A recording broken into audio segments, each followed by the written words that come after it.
27 मार्च 2006 की शाम करीब 3 से 4 के बीच में एक लड़की अपने घर से जॉब इंटरव्यू के लिए निकलती है।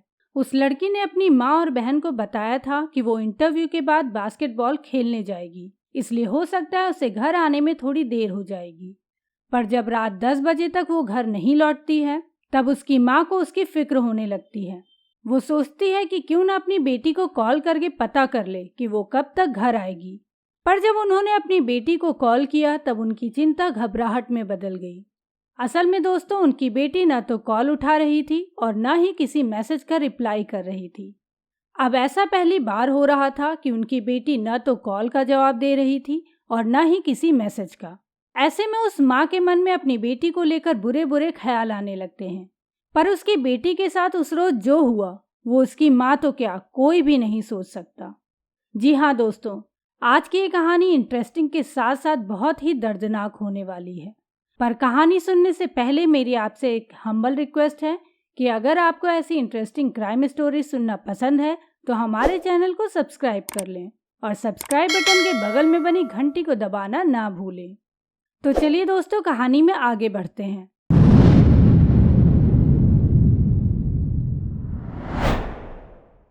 दोस्तों, ये कहानी है 17 साल की एक लड़की की जिसका नाम है Ashley Reeves. Ashley Reeves America के मिलस्टेड इलाके में अपने माता पिता और अपनी एक छोटी बहन के साथ रहती थी। एशले पढ़ाई में बहुत अच्छी थी। पढ़ाई के साथ साथ उसे बास्केटबॉल खेलना बहुत पसंद था। एशले का एक बॉयफ्रेंड भी था जिसका नाम था जेरेमी। जेरेमी और एशले के रिलेशन के बारे में सबको पता था, यहाँ तक कि उनके माता पिता को भी। दोनों करीब 2 साल से एक दूसरे के साथ सीरियस रिलेशनशिप में थे। 27 मार्च 2006 की सुबह में एशले अपनी छोटी बहन के साथ स्कूल जाती है। स्कूल में उस दिन सब कुछ नॉर्मल था। क्लास ओवर होने के बाद एशले के बॉयफ्रेंड ने एशले से घूमने के लिए पूछा, तो एशले अपने बॉयफ्रेंड जेरेमी को बताती है कि स्कूल से छूटने के बाद वो जॉब इंटरव्यू के लिए जाने वाली है और वहाँ से वो बास्केटबॉल प्रैक्टिस के लिए जाएगी, इसीलिए आज वो उसके साथ टाइम नहीं बिता पाएगी। एशले की बातें सुनकर जेरेमी उसे अपनी कार दे देता है ताकि वो जॉब इंटरव्यू के लिए लेट ना हो सके और आराम से पहुंच जाए। एशले उसी कार से पहले अपनी छोटी बहन को घर ड्रॉप करती है और फिर वहां से तकरीबन 3:30 बजे जॉब इंटरव्यू के लिए निकल जाती है। रात करीब 10 बजे तक जब एशले घर नहीं पहुंचती तब उसकी माँ अपनी छोटी बेटी से एशले के बारे में पूछती है। उन्हें लगा शायद एशले लेट हो गई हो और इस बारे में उनकी छोटी बेटी को शायद कुछ पता होगा, पर उनका यह अंदाज़ा गलत निकला। उनकी छोटी बेटी ने उन्हें बताया कि एशले काफ़ी देर से उसका कॉल ही रिसीव नहीं कर रही है और ना ही किसी मैसेज का रिप्लाई कर रही है। ये सुनकर एशले की माँ घबरा जाती है, क्योंकि ऐसा पहली बार था कि जब एशले ना तो कॉल उठा रही थी और ना ही मैसेज का रिप्लाई दे रही थी। एशले की माँ भी कई बार उसे कॉल करने की कोशिश करती है, पर कॉल अब भी नहीं उठ रहा था। इसके बाद वो एशले के बॉयफ्रेंड जेरेमी को कॉल करती है, पर जेरेमी को भी उसके बारे में कुछ नहीं पता था, क्योंकि उसकी भी कॉल एशले नहीं उठा रही थी।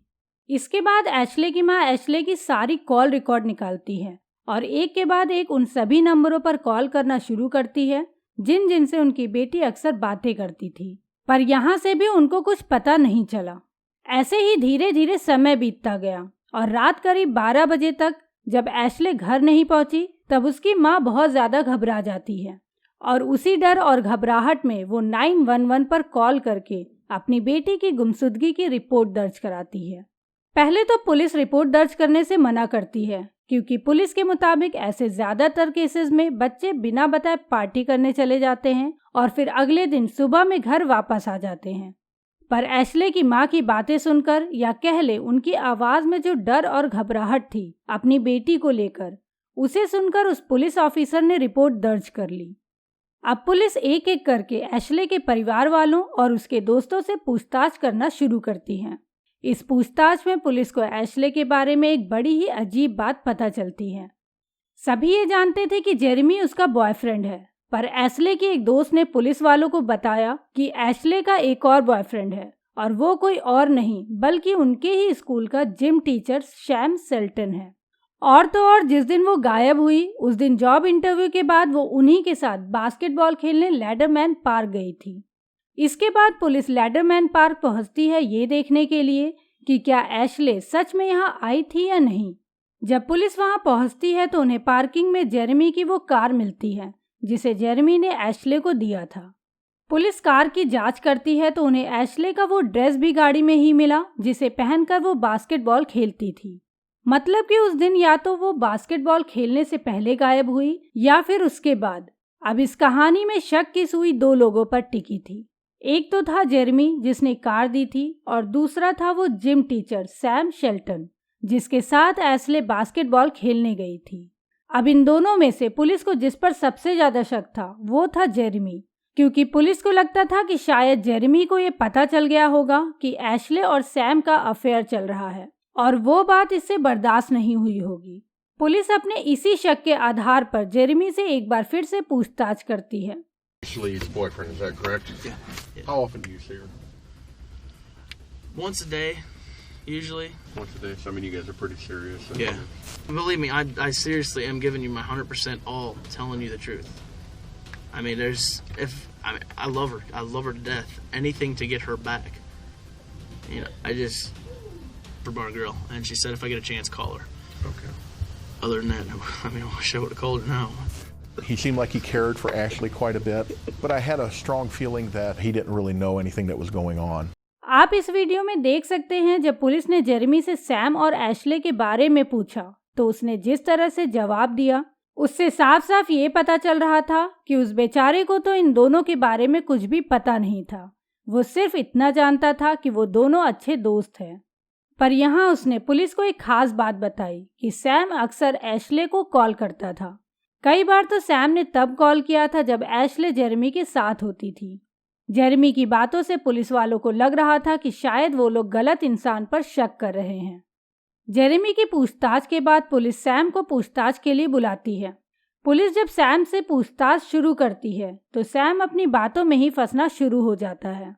दरअसल दोस्तों, जब सैम से पुलिस ने एशले के बारे में पूछा तो पहले उसने बताया कि वो एशले से ज़्यादा बात नहीं करता, सिर्फ हाय हेलो तक ही है। पर फिर जब पुलिस ने सैम का कॉल रिकॉर्ड उसे दिखाया तब उसने माना कि उन दोनों का चक्कर तो चल रहा था पर उसकी तरफ से कुछ भी नहीं था, बल्कि एशले ही उसके पीछे पड़ी रहती थी। ऐसे ही उससे जितनी बार एशले के बारे में पुलिस पूछती वो हर बार अपनी कहानी बदल देता।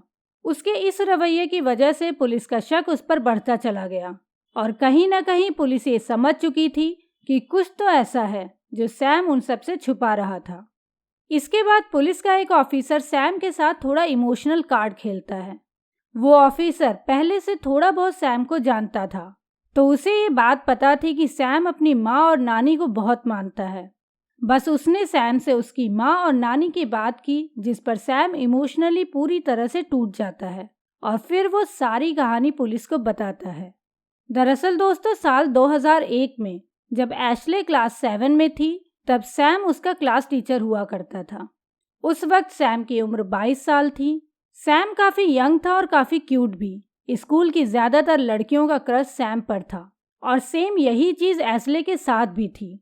एशले भी सैम को बहुत पसंद करती थी, पर जल्द ही सैम ने वो स्कूल छोड़ दिया और करीब 5 साल बाद वो जिस स्कूल में as a gym teacher join करता है वहाँ उसकी मुलाकात एशले से होती है। स्कूल के बाद एशले अक्सर बास्केटबॉल प्रैक्टिस करती थी जहाँ सैम भी बास्केटबॉल खेला करता था। धीरे धीरे उन दोनों के बीच में दोस्ती होती गई और फिर एक दिन सैम घर तक लिफ्ट देने के नाम पर एशले को अपनी कार में बिठा लेता है। रास्ते में बातों ही बातों में एशले ने सैम को बताया कि वो उसे कितना ज़्यादा पसंद करती है और फिर यहीं से इन दोनों के बीच में प्यार तो नहीं पर एक फिजिकल रिलेशन शुरू हो गया। उनका ये रिलेशन करीब 1 महीने तक ऐसे ही चलता रहा। धीरे धीरे एशले को ये पता चलने लगा कि सैम की स्कूल की दूसरी कई लड़कियों के साथ भी काफ़ी नज़दीकियां हैं। यानी कि जिस सैम के लिए एशले अपने बॉयफ्रेंड को धोखा दे रही थी वही सैम उसके पीठ पीछे उसे ही धोखा दे रहा था और इसी बात को लेकर इनके बीच काफ़ी अनबन शुरू हो गई थी, जिसकी वजह से एशले सैम से बातचीत करना बंद कर देती है। 27 मार्च 2006 को सैम ने एशले को मनाने के लिए लेडरमैन पार्क में बुलाया था। एशले बास्केटबॉल खेलने का बहाना बनाकर उस दिन सैम से मिलने गई। एशले अपने बॉयफ्रेंड की कार सैम के घर के पास में बने लेडरमैन पार्क में पार्क करती है और वहां से सैम की कार में बैठकर वो लोग सिटीजन पार्क में चले जाते हैं। सिटीजन पार्क में गाड़ी खड़ी करके दोनों पहले नशा करते हैं और फिर एक दूसरे के साथ फिजिकल रिलेशन बनाते हैं। इसके बाद सैम फिर से नशा करना शुरू कर देता है और बातों ही बातों में उन दोनों के बीच में झगड़ा होना शुरू हो जाता है। इसी झगड़े के दौरान सैम एशले को कार से उतरने को बोलता है, पर एशले उतरने से मना कर देती है, जिस पर सैम को और गुस्सा आ जाता है और वो एशले की गर्दन पकड़कर उसे कार की खिड़की से बाहर फेंकने की कोशिश करने लगता है। सैम इतने नशे में था कि उसे पता ही नहीं चला कि वो कितना फोर्स एशले की गर्दन पर लगा रहा है। सैम के अंदर जितनी ताकत थी उसने सारी ताकत लगा दी एशले को कार से बाहर फेंकने में, और इसी जबरदस्ती के दौरान एशले की गर्दन की हड्डी टूट गई। जैसे ही एशले की गर्दन की हड्डी टूटी तब जाकर सैम को एहसास हुआ कि उससे क्या हो गया। इसके साथ ही उसका नशा भी उतर गया। इधर एशले की गर्दन पूरी तरह से लटक गई थी, वो हिल भी नहीं पा रही थी, पर उसकी सांसें अभी भी चल रही थी। एक गलती तो सैम से हो चुकी थी, पर उसे छुपाने के चक्कर में सैम उससे भी बड़ी गलती करने लगा। उसे लगा कि अगर एशले जिंदा बच गई तो उसे जेल जाना पड़ेगा।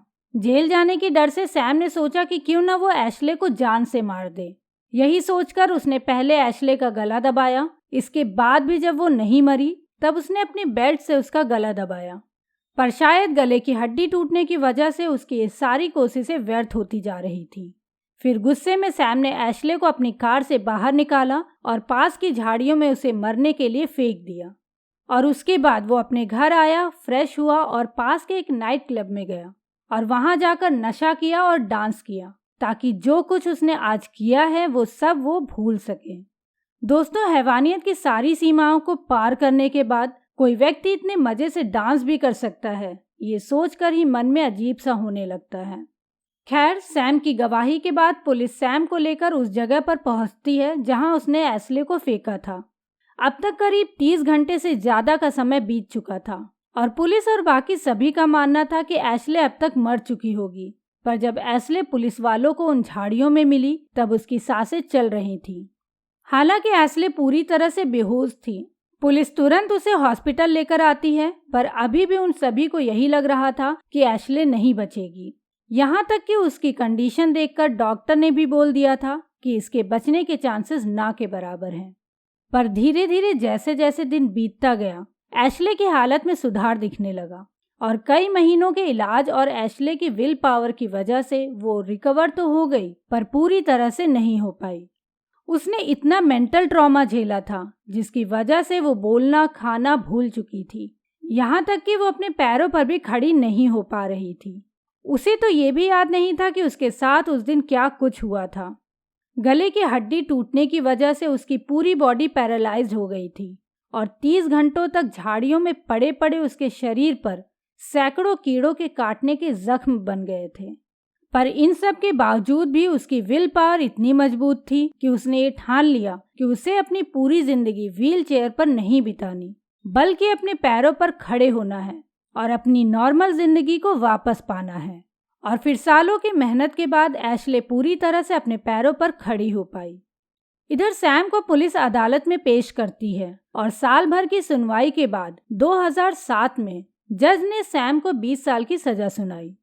दोस्तों, इस समय सैम जेल में अपनी सजा काट रहा है और एशले अपनी नॉर्मल लाइफ जी रही है। उसकी शादी हो चुकी है और उसके 2 बच्चे भी हैं। साथ ही साथ वो अब पूरी तरह से फिट भी हो चुकी है।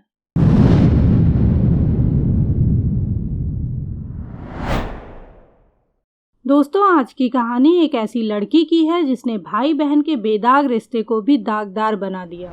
जहां एक तरफ भाई अपनी बहन की शादी की तैयारियों में जुटा हुआ था, तो वहीं बहन उसकी मौत की साजिश बुनने में व्यस्त थी। उसने अपने भाई को मारने के लिए कोई ऐसा वैसा प्लान नहीं बनाया, बल्कि एक पूरी फिल्म की कहानी के तर्ज पर अपने भाई के कत्ल की प्लानिंग की। दोस्तों, अब वो फिल्मी कहानी क्या थी और आखिर क्यों एक लड़की अपने ही सगे भाई के खून की प्यासी बन बैठी, ये सब हम आपको आगे की कहानी में डिटेल में बताएंगे। पर उससे पहले अगर आपको ऐसी इंटरेस्टिंग क्राइम स्टोरी सुनना पसंद है तो हमारे इस चैनल को सब्सक्राइब कर ले और सब्सक्राइब बटन के बगल में बनी घंटी को दबाना ना भूले। तो चलिए दोस्तों, कहानी शुरू करते हैं। आज की कहानी राजस्थान के चित्तौड़गढ़ जिले की है। यहाँ 5 दिसंबर को गंगरार कस्बे के हनुमान मंदिर के पीछे वाले कुएं में एक लड़के की लाश मिलती है। उस लाश का सिर नहीं था, सिर्फ धड़ मिला था।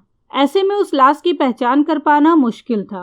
कुएं में लाश मिलने की खबर से आसपास के लोग उस कुएं के पास इकट्ठा होने लगते हैं। मरे हुए शख्स के हाथ पर कुछ लिखा हुआ था, लेकिन कोई पढ़ नहीं पा रहा था। जब ये लाश मिली तब अंधेरा हो चुका था। पुलिस ने टॉर्च जलाकर उसे पढ़ने की कोशिश की। पुलिस को लगा कि हाथ पर कमलेश रायका लिखा हुआ है, लेकिन वहां मौजूद एक शख्स ने पुलिस की बात काट दी। उसने कहा कि कमलेश नहीं बल्कि महेंद्र रायका लिखा हुआ है। पुलिस को ये बात थोड़ी अजीब लगी, क्योंकि उस टैटू पे जो नाम लिखा हुआ था उसे पढ़ना बेहद मुश्किल था। असल में दोस्तों, एक तो शाम का समय हो चुका था, जिस वजह से वहाँ पे रोशनी बहुत कम थी और ऊपर से लाश भी थोड़ी सड़ चुकी थी। तो जिस हाथ पे टैटू था वहाँ की स्किन सड़ने की वजह से उस टैटू पर क्या लिखा हुआ था उसे पढ़ना बहुत मुश्किल था। लेकिन वो शख्स काफी कॉन्फिडेंट था उस नाम को लेकर। पर पुलिस किसी भी नाम को लेकर श्योर नहीं थी, जिसके बाद पुलिस ने उस लाश को लावारिस लाश की सूची में डाल दिया और फिर अपने सभी पुलिस थानों से लावारिस व्यक्तियों की FIR रिपोर्ट मंगाई। FIR रिपोर्ट चेक करने के दौरान एक पुलिस ऑफिसर की निगाह एक नाम पे जा टिकी। वो नाम था महेंद्र रायका। जी हाँ दोस्तों, कुछ दिन पहले ही महेंद्र रायका के घर वालों ने उसके लापता होने की रिपोर्ट पुलिस स्टेशन में दर्ज कराई थी। अब ये नाम पढ़कर पुलिस ऑफिसर को उस लड़के की याद आई जिसने लाश पे बने टैटू पर ये नाम पढ़ा था। पर यहाँ अभी पुलिस ऑफिसर के सामने एक और मुसीबत थी, और वो ये थी कि लाश का सिर अभी तक नहीं मिला था। अगले दिन पुलिस फिर से उस कुएं के पास सर्च ऑपरेशन शुरू करती है और इसी सर्च ऑपरेशन के दौरान उस कुएं से पुलिस वालों को उस लाश का सिर भी मिल जाता है। अब इस सिर को देखकर ये तो पक्का हो चुका था कि मरने वाले का नाम सच में महेंद्र रायका ही है। इसके बाद पुलिस वाले महेंद्र रायका के घर वालों को इसकी सूचना देते हैं और फिर घर वालों से पूछताछ करते हैं कि क्या उन्हें किसी पे शक है जो महेंद्र रायका को मारना चाहता हो। परिवार वालों ने बताया कि उसका किसी से कोई विवाद नहीं था। वो तो अपनी बहन तनु की शादी की तैयारियों में जुटा हुआ था और आखिरी बार 21 नवंबर को उसने अपनी बहन तनु से बात भी की थी। और तनु बता रही थी कि महेंद्र रतलाम गया हुआ है किसी काम से और उस दिन के बाद से फिर कभी उससे बात नहीं हुई। इसके बाद पुलिस महेंद्र की बहन तनु से भी पूछताछ करती है, तो वो भी पुलिस को यही बात बताती है जो उसके घर वालों ने पुलिस वालों को बताया था। इसी बीच पुलिस वालों को महेंद्र रायका की पोस्टमार्टम रिपोर्ट मिलती है, जिसमें ये बताया जाता है कि लाश कम से कम 20 से 25 दिन पुरानी है और उसका गला दबाकर उसे मारा गया है। फिर उसको मारने के बाद उसका सिर काटा गया। अब पोस्टमार्टम रिपोर्ट से ये बात तो तय हो चुकी थी कि महेंद्र रायका को 16 नवंबर को ही मारा गया होगा, क्योंकि उसके पहले तो वो अपने घर में ही था और घर वालों के हिसाब से वो 16 नवंबर से गायब है। और बहन की माने तो 21 नवंबर को उसने अपने भाई से बात की थी और उस समय उसका भाई रतलाम में था। पुलिस वालों ने इसके बाद महेंद्र रायका के फोन की कॉल डिटेल निकलवाई। कॉल डिटेल से महेंद्र रायका की बहन तनु की बात मैच कर रही थी, क्योंकि कॉल डिटेल के मुताबिक 21 नवंबर को महेंद्र रायका का लोकेशन रतलाम दिखा रहा था और उस दिन महेंद्र रायका के फोन से तनु के फोन पर एक कॉल भी की गई थी।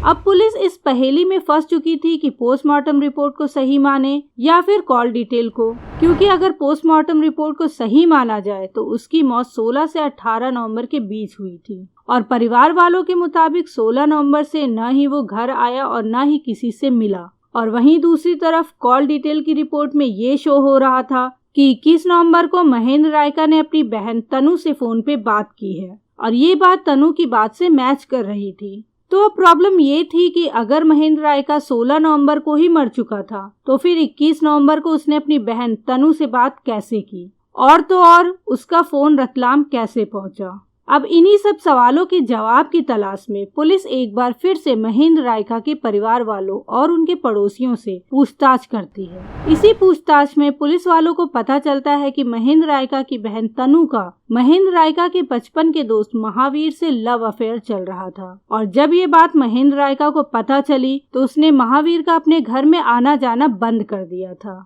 और महावीर से अपनी बहन को दूर रखने के लिए उसने अपनी बहन की शादी दूसरी जगह पर तय कर दी थी। ये सब कुछ जानने के बाद पुलिस का शक तनु के बॉयफ्रेंड महावीर पे होने लगता है और फिर इसके बाद पुलिस महावीर को पूछताछ के लिए पुलिस स्टेशन बुलाती है। जब महावीर पुलिस स्टेशन आता है तब पुलिस ऑफिसर महावीर को देखकर चौंक जाता है, क्योंकि ये वही लड़का होता है जिसने रात के अंधेरे में भी लाश के हाथ पर लिखे उस नाम को पढ़ लिया था, जिसे कोई पुलिस वाला आसानी से नहीं पढ़ पा रहा था। अब महावीर को देखने के बाद पुलिस का शक उस पर और ज्यादा बढ़ जाता है और फिर जब पुलिस कड़ाई से पूछताछ करती है तो महावीर टूट जाता है और सारी कहानी पुलिस के सामने बयां कर देता है। महावीर पुलिस को बताता है कि वो और महेंद्र रायका दोनों बचपन से ही दोस्त थे और इसी वजह से वो हमेशा महेंद्र रायका के घर उससे मिलने आता रहता था। घर में महेंद्र रायका के अलावा उसकी 2 बहनें भी थी, जिसमें से बड़ी बहन तनु थी। तनु से महावीर अक्सर हंसी मजाक किया करता था और यही हंसी मजाक धीरे धीरे प्यार में बदल गया। तनु और महावीर नहीं चाहते थे कि इसका पता महेंद्र रायका को चले, इसलिए महावीर ने महेंद्र रायका की छोटी बहन से राखी बंधवाई और उसे अपनी मुंह बोली बहन मानने लगा। लेकिन धीरे धीरे इनके प्यार की खबर पूरे गांव में फैल गई और कुछ महीने पहले ही तनु के भाई महेंद्र को भी इनके प्यार के बारे में पता चल गया, जिसके बाद महेंद्र अब जल्द से जल्द अपनी बहन तनु की शादी कर देना चाहता था। उसकी सगाई जल्द से जल्द करने के लिए उसके भाई ने एक लड़के से उसका रिश्ता भी तय कर दिया था। तनु इस शादी से बार बार मना कर रही थी, लेकिन उसका भाई महेंद्र जिद पर अड़ा हुआ था। तनु को अब लगने लगा था कि जब तक उसका भाई जिंदा है तब तक उसकी और महावीर की शादी नहीं हो सकती। इसलिए तनु ने मन ही मन ये प्लान बना लिया कि कैसे भी करके अपने भाई को अपने प्यार के रास्ते से हटाना है। इसी सिलसिले में एक दिन तनु बातों ही बातों में महावीर से कहती है कि मेरे भाई को जान से मार दो, नहीं तो हम दोनों कभी एक नहीं हो पाएंगे। पहले तो तनु की ये बातें सुनकर महावीर डर जाता है और उसके भाई का कत्ल करने से मना कर देता है, जिससे तनु महावीर से नाराज हो जाती है और फिर तनु को मनाने के लिए महावीर उसके भाई का कत्ल करने के लिए तैयार हो जाता है और फिर तनु और महावीर मिलकर महेंद्र रायका को मारने की साजिश रचते हैं। इस साजिश के तहत 16 नवंबर को तनु और उसकी बहन को अपने एक रिलेटिव के घर से अपने घर आना था। तनु ने अपने भाई से कहा था कि वो उन्हें लेने आ जाए। इसके बाद उसने इस जगह के बारे में अपने प्रेमी महावीर को भी बता दिया। फिर उसी रास्ते में एक कॉमन दोस्त के जरिए महावीर ने महेंद्र रायका से मुलाकात की और फिर उसे गांजा पिलाने के बहाने से अपने साथ ले गया। महावीर ने गांजे में पहले से कुछ नशीली दवाएं मिलाई थी, जिसे पीने के बाद महेंद्र बेहोश हो गया। इसके बाद महावीर ने अपने ही बचपन के दोस्त की गला दबाकर हत्या कर दी। मर्डर के बाद लाश कहाँ फेंके और ऐसा क्या करें कि पुलिस को कोई सुराग ना मिले, उसके लिए महावीर ने पहले से ही दृश्यम मूवी देख रखी थी। क्योंकि उसे पता था कि फिल्म में हीरो के परिवार के खिलाफ कोई सुराग नहीं मिला था, इसलिए उसने फिल्म के तरीके से महेंद्र की लाश के 2 टुकड़े कर गांव से दूर एक कुएं में फेंक दिया। लाश फेंकने के बाद 5 दिनों तक महावीर अपने घर पर नॉर्मल तरीके से रह रहा था। इसके बाद 21 नवंबर को महेंद्र का मोबाइल फोन लेकर महावीर चित्तौड़ से रतलाम पहुंचा, यानी करीब 200 किलोमीटर दूर पहुंचा और फिर महेंद्र के फोन से ही तनु को फोन किया, ताकि पुलिस अगर महेंद्र के फोन की आखिरी लोकेशन की जांच करे तो वो यहाँ से 200 किलोमीटर दूर रतलाम में मिले।